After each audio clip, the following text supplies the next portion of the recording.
أتقولون أيها المسلمون اللهم صل على محمد ولا اللهم صل على سيدنا محمد مثلا؟ أو تقول أشهد أن لا إله إلا الله وأن سيدنا محمد رسول الله ولا أن محمد رسول الله؟ نقول في شقين، فيه شقين.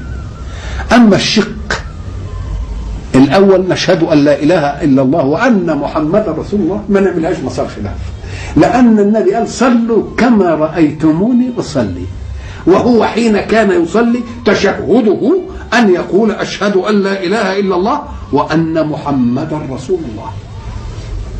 إن أردنا الطاعة فلنفعل هذا، ولكن الناس ينفعلون عند ذكر سيدنا رسول الله صلى الله عليه وسلم بانفعال الحب وانفعال التقدير، فيستنكفوا أن يأتي باسم رسول الله صلى الله عليه وسلم دون أن يقدم له بسيدنا رسول الله. هم مشكورون على هذا، ولكن الأدب شيء